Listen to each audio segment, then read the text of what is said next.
Halo, assalamualaikum warahmatullahi wabarakatuh. Jadi hari ini ceritanya aku mau menceritakan sedikit kisah perjalanan aku. Perjalanan ke puncak Sukmawijaya, yaitu puncak Gunung Betung yang bertepatan di lokasi Pesawaran Bandar Lampung, Provinsi Lampung ya. Jadi ceritanya di tanggal 11 sampai 12 Februari ini aku melakukan pendakian di Gunung Betung itu kan. Nah, sebenarnya ini bukan kisah horor atau bukan cerita horor, tapi melainkan cerita yang sedikit nggak masuk akal menurut aku. Cuman kalau misalkan menurut pendaki-pendaki yang lain aku kurang tahu kayak gimana.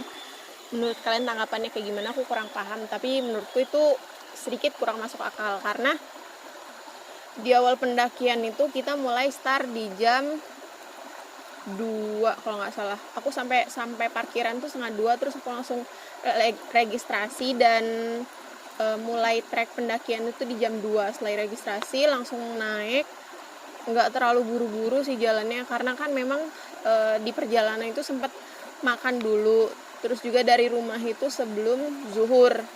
Nah itu bertepatan di hari Jumat. Sebelum zuhur aku babe sama temen aku satu lagi Dani berangkat dari rumah dan kita istirahat di Masjid Islamic Center Pesawaran. Sempat sholat dulu di sana, sholat Jumat. Terus setelah itu langsung lanjut makan bakso. Udah makan bakso langsung sampai ke parkiran tadi kan. Dan sampai di parkiran tadi aku 1:30, jam 2 langsung trek. Jadi nggak bisa buru-buru di trek itu karena kan habis makan terus perut juga sengkil, kayak sakit perut banget gitu kalau misalkan setelah makan jalannya langsung buru-buru. Jadi di situ perjalanan kita nyantai sampai di base camp jam 3 atau jam setengah 4, terus istirahat sebentar. Habis itu langsung mulai trek lagi pendakian sampai jam berapa ya kemarin? Pokoknya sampai puncak itu jam setengah 6. Entah kenapa, mungkin karena terlalu santai, terlalu banyak istirahat atau gimana aku juga nggak ngerti. Tapi yang jelas itu gunung nggak terlalu tinggi banget, cuma 1248 mdpl kalau nggak salah, kurang lebihnya segitu. Jadi kita mulai jalan sampailah di pos berapa ya, di pos 3 atau di pos 4 gitu. Nah dari pos 3 itu kan pendakian itu udah di ketinggian 1021 mdpl apa ya kalau nggak salah. Nah dari 1021 mdpl itu kita tinggal nanjak lagi di ketinggian pokoknya nanjak lagi sekitar 200 mdpl lagi karena ketinggian Gunung Betung itu kan cuma 1248 mdpl kurang lebih. Jadi dari pos 3 ke pos 5 itu aku membutuhkan waktu 2 jam padahal hanya kurang 200 mdpl aja.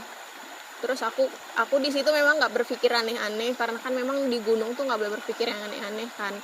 Nah setelah itu jadi 200 mdpl itu kita harus menempuh dalam waktu perjalanan 2 jam. Padahal itu jalannya nggak terlalu nanjak, nggak terlalu datar. Jadi biasa aja, terus nggak terlalu menguras tenaga juga menurut aku pribadi ya. Cuman kalau misalkan pendaki yang pernah naik ke Gunung Betung, aku kurang tahu. Nah dari pos 3 sampai ke pos 4, dari pos 3 sampai ke pos 5 itu memang banyak banget pacetnya. Dan yang nggak masuk akal lagi itu kita jalannya udah buru-buru banget, malah udah sempat ada lari-lari di perjalanan. Sampai tas pun itu kita taruh karena supaya lebih cepat gitu jalannya. Ternyata tetap membutuhkan waktu yang 2 jam perjalanan. Nah mulai anehnya lagi, dan 200 mdpl di perjalanan itu di tengah-tengah perjalanan mau ke pos 4 atau mau ke pos 5 itu aku nemuin satu makam yang berbentuk bener makam banget, terus ada bendera NU juga, di videonya ada. Nah di situ aku mikirnya itu memang makam atau petilasan gitu aku, karena dari bawah itu yang jaga base camp cuma 1 orang, terus kita juga nggak nanya-nanya karena memang kita nggak tahu. Aku pribadi nggak tahu kalau misalkan di situ ada makam, tapi kalau misalkan Babe tahu, cuman belum tahu sejarahnya sama sekali. Nah di situ tuh ternyata ada 3 makam di pos 5 yang bentuknya batu piramid, cuman nggak tahu itu ke-record atau enggak karena itu saking buru-burunya ngejar di mana puncak Betung itu, karena aku nggak tahu banget jadi harus buru-buru, udah waktunya udah sore juga.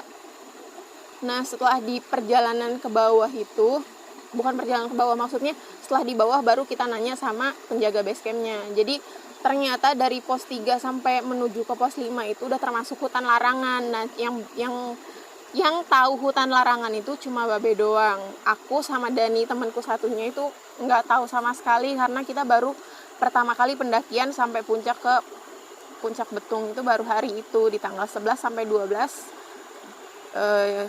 Februari. Dan ternyata memang kalau misalkan di puncak dan ternyata memang kalau misalkan kita ada di dalam hutan larangan itu, kita harus membuang batu. Jadi kita tuh kayak harus ngambil batu terus kita buang gitu kan. Karena aku sejarah di Gunung Betung itu kurang paham banget. Aku cuma tahu dari searching Google dan dari penjaga basecampnya juga. Nah, singkat cerita, itu kita sampai di puncak jam setengah 6 atau jam 5:15 gitu. Memang di puncak itu kita nggak terlalu lama, paling sekitar 5 atau 10 menit. Jadi kita cuma record video bentar, terus ngambil gambar. Setelah itu kita langsung turun, terus nggak sempat duduk dulu, nggak sempat istirahat dulu, nggak sempat minum segala macam, itu nggak sempat karena memang di lokasi puncak Gunung Betung tuh banyak banget pacetnya. Dan pas waktu di posisi pulang, memang aku di tengah, terus Dani di depan dan Babe di belakang, karena aku perempuan sendiri kan, jadi mereka mengawasi depan dan belakang. Nah, di perjalanan dari puncak sampai ke bawah itu aku sendiri yang ngerasa kayak apa ya, memang kita ngelewatin makam dan di situ kita buru-buru banget, terus lari-lari segala macam karena ngeburu waktu supaya nggak kemalaman. Jadi kita lari-lari di situ dan aku ngerasa bener-bener kerasa banget kayak ada yang ngikutin atau kayak ada yang ngawasin di sebelah kanan dan kiri. Mana lagi tuh dari puncak kan 5:30 lewat, terus kita turun cuma ditempuh dalam waktu 2 jam doang. Aku nggak masuk akalnya kayak gitu karena perjalanan naiknya kita lama banget, dari jam 2 siang, terus kita sampai puncak tuh jam 5:30.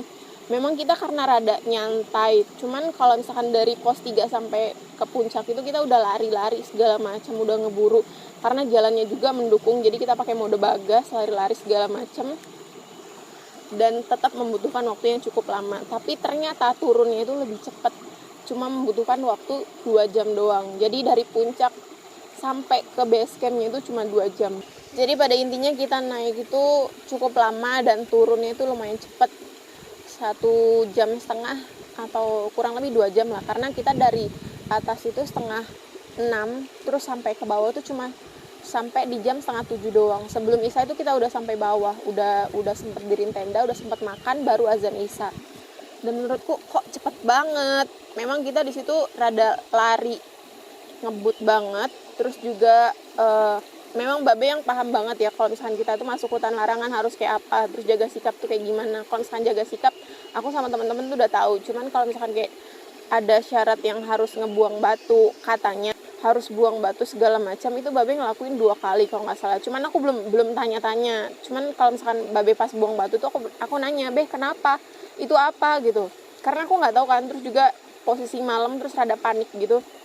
Udah lari-lari malam, jadi panik banget, jalannya licin segala macam.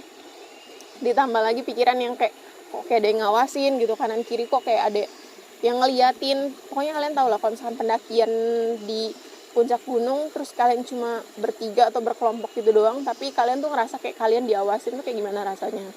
Nah, jadi memang di perjalanan itu Babe sempat buang batu kan. Nah, terus juga pas waktu udah sampai bawah tuh kita udah ngobrol-ngobrol, udah pokoknya udah makan, udah bidirin tenda, terus udah beres azan Isya, terus langsung ngobrol-ngobrol. Aku mempertanyakan kenapa sih Babe buang batu tuh sampai 2 kali, perjalanan nanjak sama pas waktu perjalanan turunnya, udah hampir sampai base campnya. Terus kata Babe, ya karena itu kita udah masukin hutan larangan, terus nggak masuk akal juga kita cuma butuhin 200 mdpl lagi, tapi kita tempuh dalam waktu 2 jam. Terus aku bilang, oh iya juga, kok bisa ya.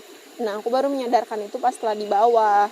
Terus juga Babe bilang, emang nggak nyium bau parfum segala macam pas kita turun, itu wanginya semerbak banget. Terus aku bilang, aku nyium kok Be wanginya, aku tahu. Terus cuman aku nggak bilang karena aku takut kan. Jadi kalau misalkan aku panik banget malah jadi mencelakai aku di perjalanan pulangnya itu, perjalanan turun. Jadi aku berusaha tenang, terus teman-teman juga yang lainnya berusaha tenang, dan ya udah pas sampai bawah itu baru diceritakan semuanya. Dan sejarah yang segala macam makam itu kita tanya sama bapak-bapak yang ada di base camp, penjaganya. Nah, sampainya di tempat registrasi itu, ceritanya itu kita udah cerita-cerita panjang kan sama babe malamnya itu tuh, ternyata kita kayak diikutin segala macam, dikawal kayak gitu segala macam. Udah malamnya kita tidur, terus pas udah tidur kita paginya jam berapa ya? Jam 8 atau setengah 9 itu kita turun. Nah, pas di bawah itu ada Pak Agus. Nah, kita nanya sama Pak Agus, "Pak, itu di makam di atas itu apa ya yang ada bendera NU-nya?" "Oh, itu makam itu pengawal siapa ya? Raja Sukmawijaya dari Kerajaan Sriwijaya. Nah, itu pengawalnya yang ada bendera NU-nya. Itu benderanya baru diganti loh," kata dia. Tadinya itu tuh udah lama banget, terus udah buruk rupa kan.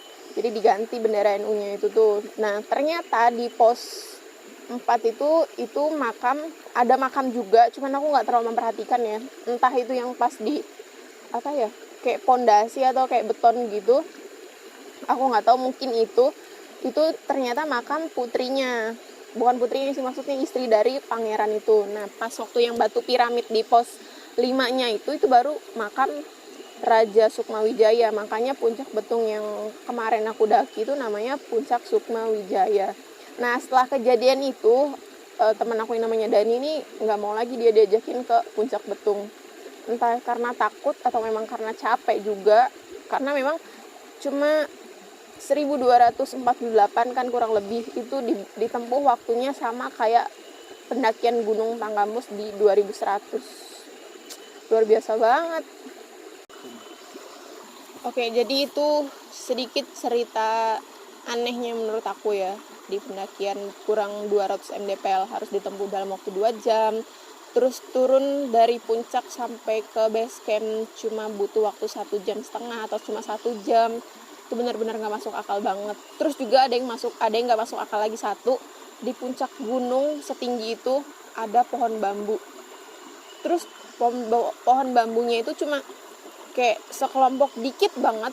Terus juga kalau misalkan kita lewat situ kayak dia bunyi gitu loh. Kita lewat untuk sampai ke puncaknya itu dia bunyi. Terus pas kita pulang untuk turun ke bawahnya itu juga dia bunyi, bersuara gitu. Oke, jadi buat kalian yang suka pendakian juga kayak aku, suka naik gunung, suka alam, pokoknya suka alam, entah itu air terjun atau gunung, itu kita harus banget ngajak orang yang berpengalaman dalam hal tersebut. Jadi orang yang lebih tahu lah dalam hal-hal seperti itu. Jadi kalau misalkan kita ke sana, kita cari tahu dulu juga ini latar belakang gunungnya, latar belakang tempat wisatanya itu kayak apa, supaya kita tuh lebih sopan dan menghargai sesuatu yang ada di situ, dan supaya nggak terjadi hal-hal yang tidak diinginkan. Karena kemarin tuh aku kemarin tuh aku pas pendakian belum cari tahu juga di Gunung Betung tuh ada berapa makam. Terus kalau misalkan tahu juga mungkin aku nyeritain sejarahnya di sana. Cuman karena aku nggak tahu, terus karena di base campnya juga pas aku naik tuh nggak ada orang, cuma beberapa penjaga doang. Jadi aku nggak nanya-nanya. Jadi buat kalian harus berpengalaman dulu, maksudnya ngajak yang berpengalaman dulu untuk mendaki ke suatu gunung. Intinya tetap hati-hati dan jaga etika. Oke, jadi buat kalian yang mau bergabung dalam kegiatan ekspedisi Nusantara Gadis Petualang, kalian bisa DM ke Instagram aku di @dmaharani0112. Jadi aku dalam waktu dekat ini mungkin bakalan pendakian ke luar Lampung. Jadi mungkin awalnya aku bakalan pendakian di atap Lampung dulu, Gunung Pesagi. Jadi Gunung Pesagi itu ketinggian 2.400 atau 2.600, aku kurang tahu. Ntar aku cari tahu lagi. Kalau misalkan kalian ada di daerah tempat-tempat yang gunung mau aku daki dan kalian mau gabung, boleh banget tinggal DM aja ke Instagram aku di @dmaharani0112. Atau kalian mau jadi sponsor kegiatan ekspedisi Nusantara Gadis Petualang, boleh juga tinggal DM aja ke Instagram aku. Ntar aku kasih nomor rekening sponsor segala macam. Jadi cuma segitu aja cerita aneh dan gak masuk akal, sedikit horor juga menurut aku dari aku. Semoga kalian tetap suka sama video aku dan tetap stay tune terus di channel YouTube aku. Jangan lupa Jangan lupa like, subscribe, dan share video-video aku. Dan Salam lestari, salam rimba gadis petualang. Assalamualaikum warahmatullahi wabarakatuh.